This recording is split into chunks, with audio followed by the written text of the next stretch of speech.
Today we are going to be making this. Well, I'm going to be making this.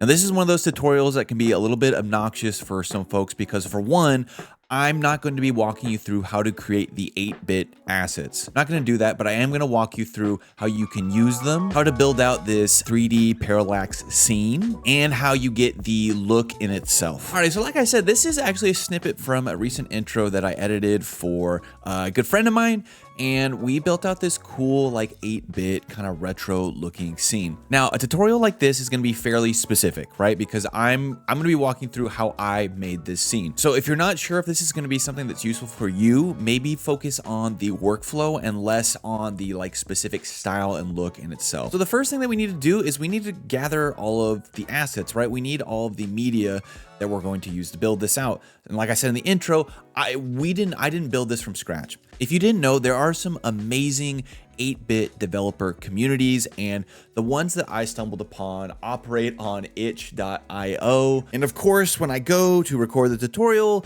the old website is down. But I'll leave a link to the page that you guys can click on it, and hopefully it's up by the time the video goes out. But there's some free assets for you to use to either, I mean, if you were into game dev, you could do that, but to build out these scenes.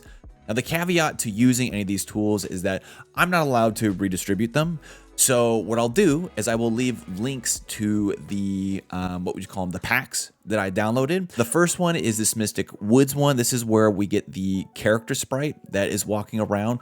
And then the second one is this Legacy Collection. And this is a pretty incredible, I guess, asset pack that you can download. And it's got environments, it's got objects, it's got anything that you would need to really build out like a generic 8-bit scene. So again, I'll leave links in the description. Go ahead and download them. So in the Legacy Collection, if you are following along, the parallax forest images are going to be in your environments. And then if you scroll down, we've got parallax forest, and there's a couple of different versions that you can use. This one I actually used in a previous shot, and then this first one is the one that we are going to be working with. And if you downloaded the Mystic Woods one as well, go to the sprites, characters, and we are going to work with this sprite animation sheet. We'll come back to this and talk about how you deal with animation sheets later, but for now, those are where those assets live. And let's go ahead and start to build this out. Now, what I will say is that we're going to have 3 different layers, and I'm going to go ahead and get those built out. I'm going to go to my effects tab, and the first layer we're going to have is a fusion comp. And I think in the original video, it was 7 seconds long. So let's stay true to form.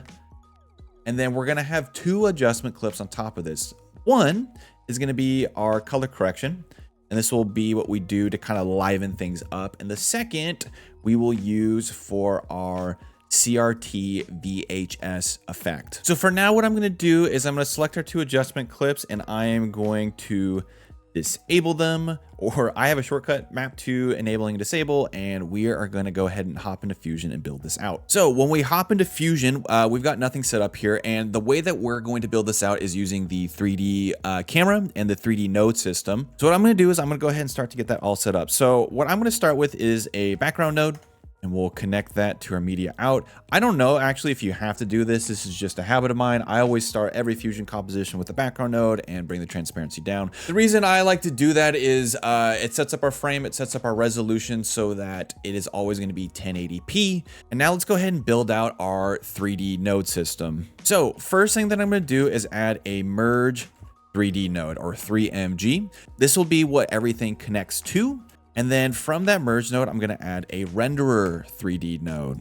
Now, this is your first time doing things in the 3D world in DaVinci Resolve. You have to understand that when we do things in the 3D space, they operate differently from the 2D space. And our bridge way to go from 3D to 2D is to render out our 3D view. That's what the 3D renderer node does. And I'm going to go ahead and go output to output and connect it on top.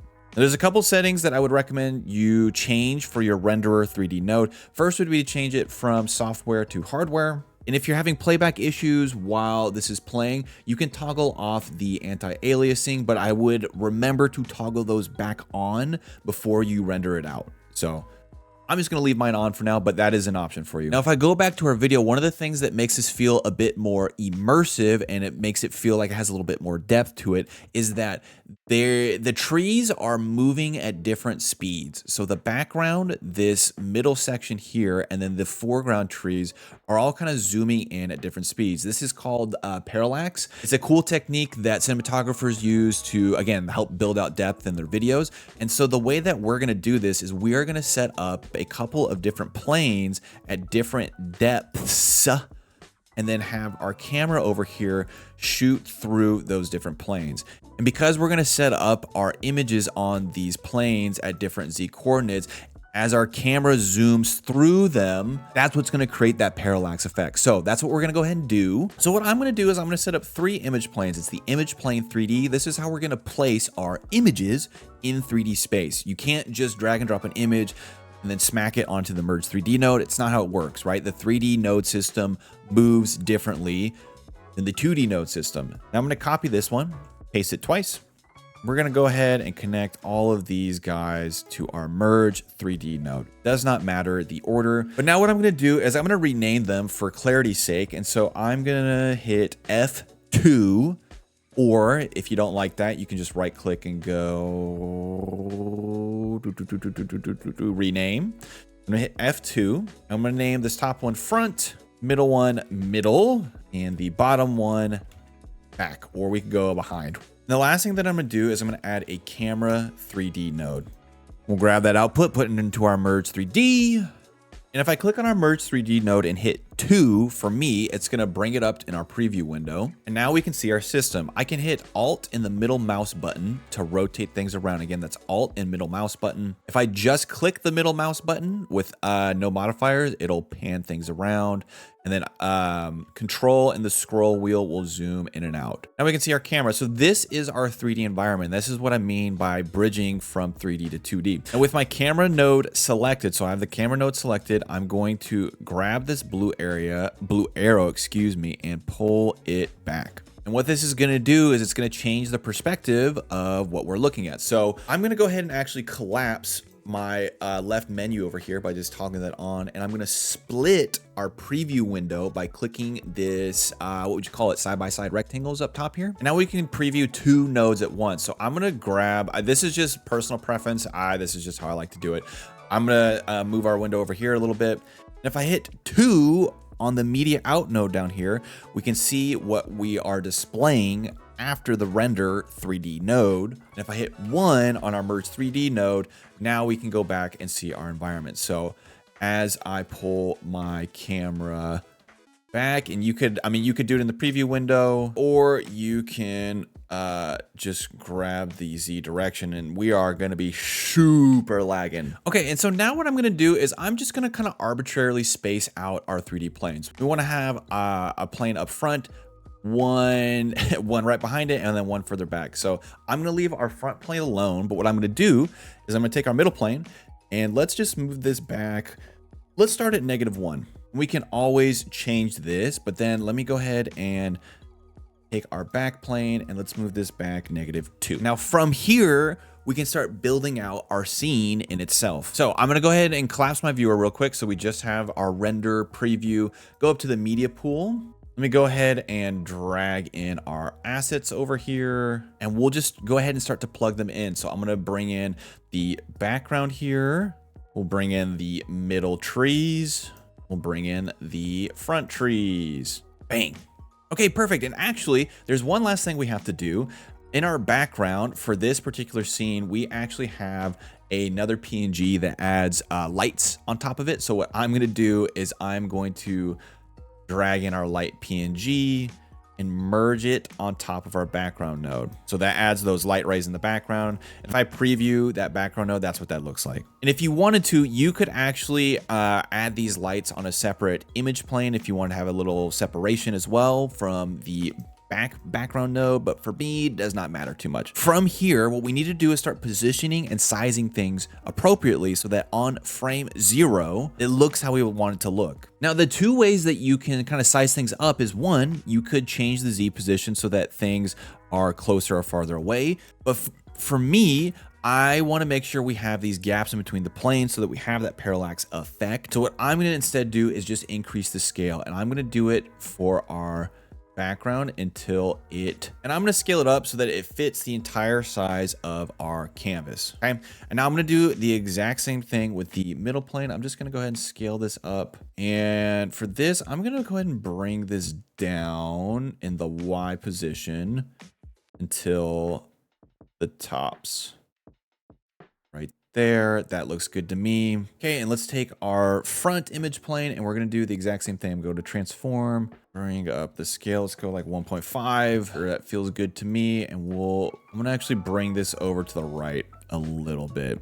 Because what I'm going to do is I'm going to have our 3D camera kind of zoom through this opening here. All right, perfect. And so now what we can do is if I were to take our 3D camera and let's say decrease our Z value. Again, I'm having playback issues because I am recording. You can see we are going to start to zoom through our forest here. Pretty sweet.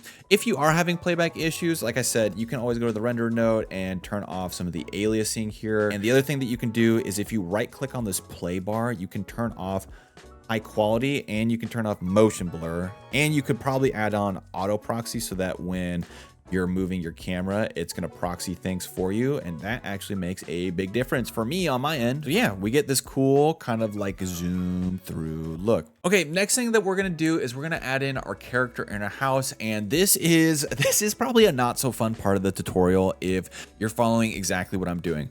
So what I'll say is this: whenever you're working with sprites or 16-bit characters like these, a lot of times they are hand animated. Animation split up frame by frame.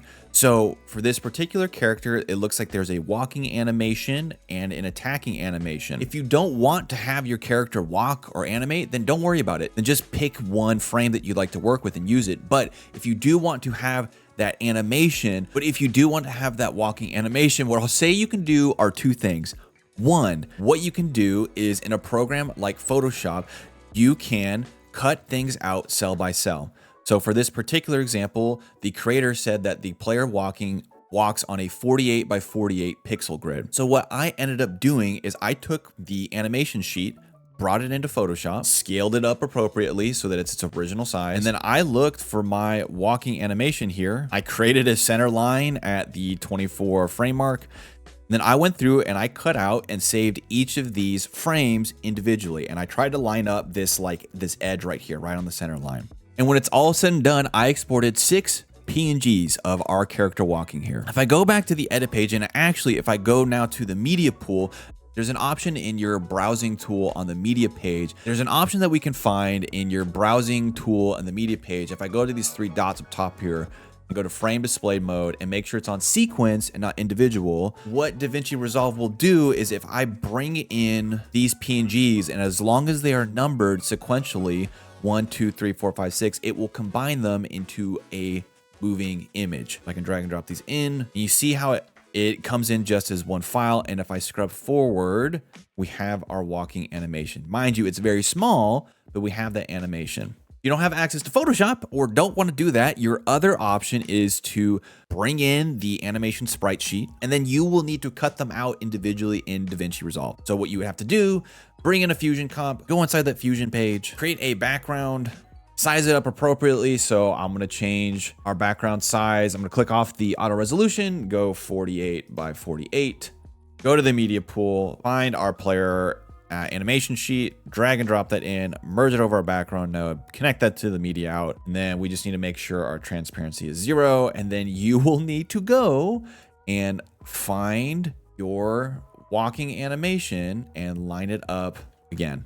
And it would be a very painful way to do it, but it would be what you would have to do if you wanted to do it in DaVinci Resolve. And if you're trying to see like the original pixels and not have this like smoothed out, what you can do is right click in the workspace, go to options, check off smooth resize, and then I'll bring back the actual the pixels so that you can try to line things up correctly. But then you would need to go through, do that how many times you need to. Then once you had each frame cut out, you could drag and select these, right click, and go new compound clip to create your new compound animation. But I didn't do that. Like I said, I exported PNGs and we have our little guy walking right there.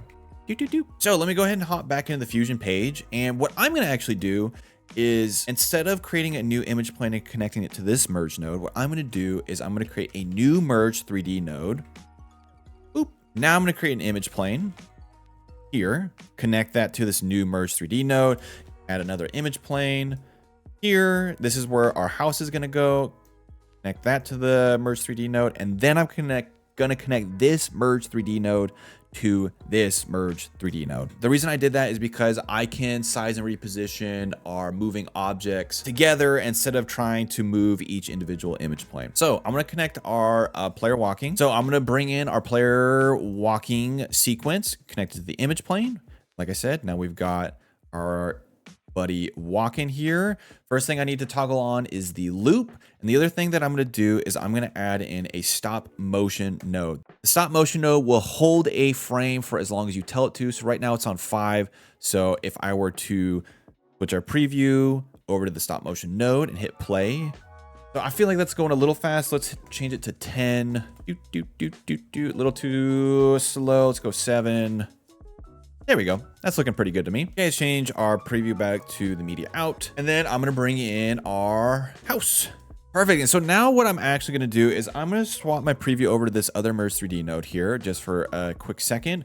And I'm going to kind of size things up within this 3D space. So let me go to our character walking here. I'm going to bring him over to the left, something like that. Bring our house over to the right a little bit. This is all going to be highly variable, excuse me. Just make some educated decisions. And I'm just going to bring the scale down of our guy with respect to our house. Yeah, let's go like half the size. And then bring it down.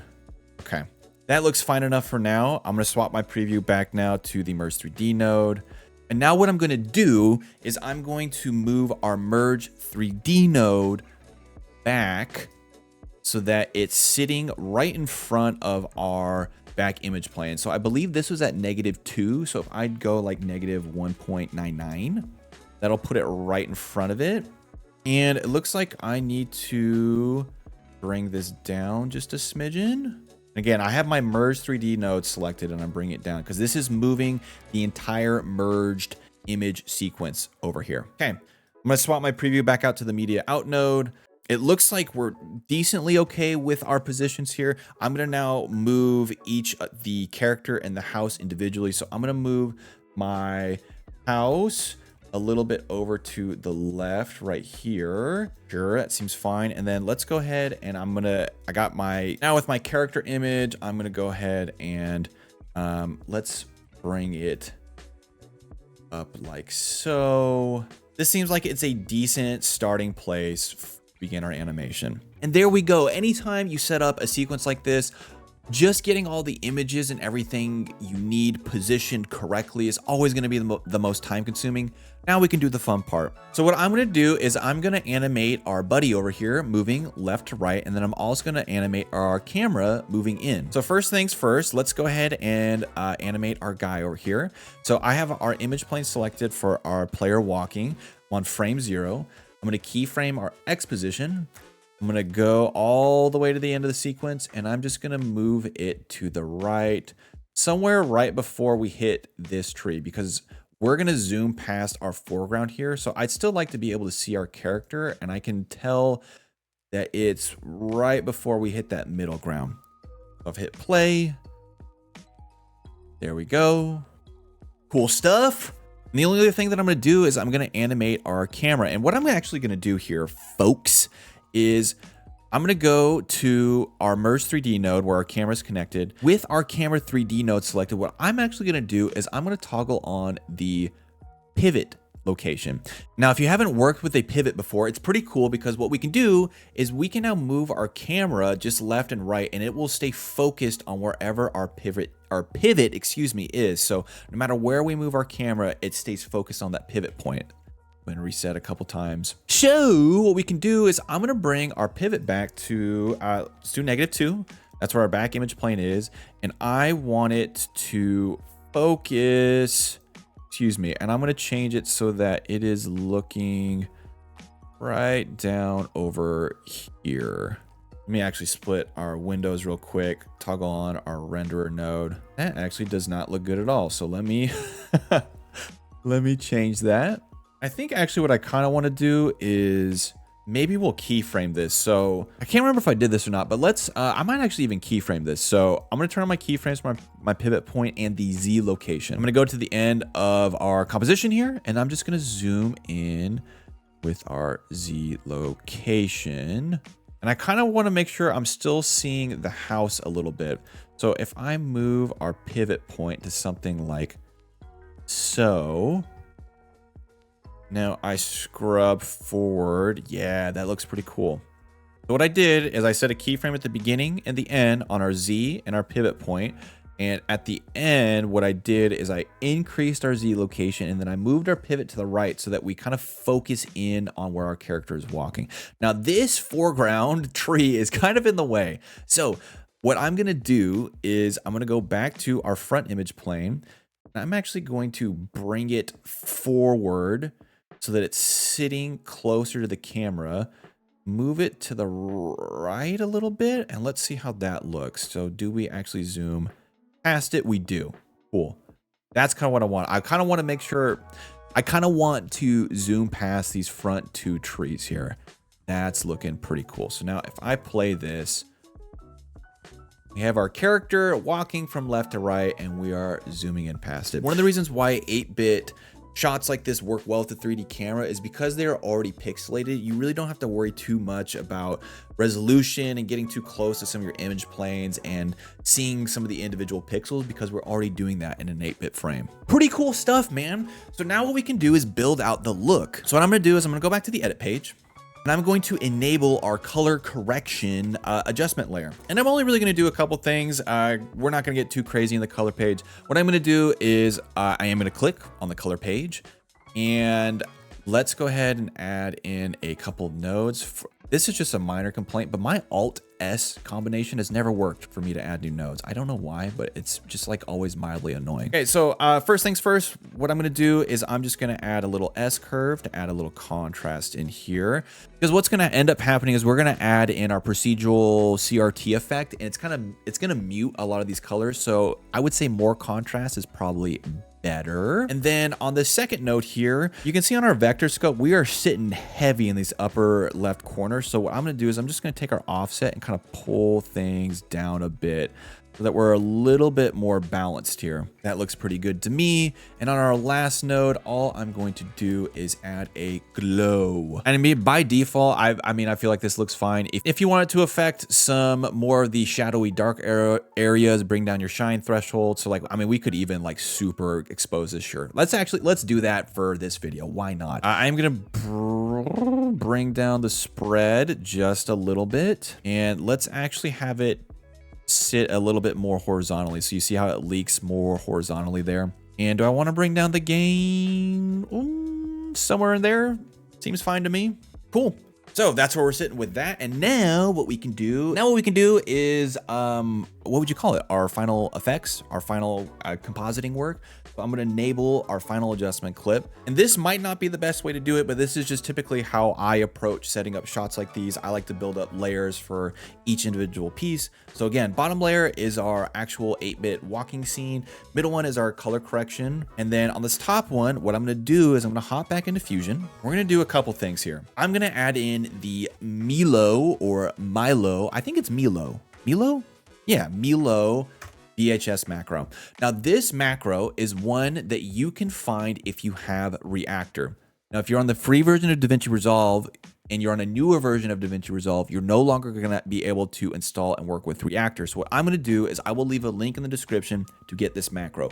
It's a completely free tool. If you do have Reactor and you want to install it yourself, what you would do is go to scripts, Reactor, open Reactor, let it think for a little bit, and then type in VHS.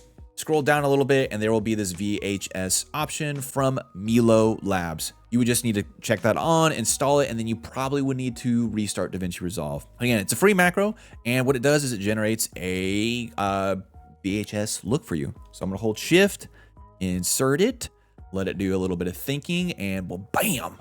Now for me personally, I do not want the vignette, and I think that was it. I can't remember if I had toggled on blurring the highlights or not. But, you know, mess around with some of these settings. There's actually a lot of really cool free VHS resources out there. If you don't like this look as well, just do some searching around. I'm sure you'll find some. And then all I'm going to do is I'm going to add a transform node here because we're not quite sitting all the way at the edge of our composition. And I'm just going to increase the size until we are. And there you go. I'm going to let this cache for just a second. And there we go. I wonder how close we get to the original. Looks like I'm a little bit more desaturated in the original, and I'm moving a little bit further left to right, but that would be how you do it. I hope this was helpful for you guys. And if you like these kind of like more longer uncut breakdowns of things to do in Fusion, please be sure to let me know, and I can continue to try to record these. But the next time, you guys, I will catch y'all later.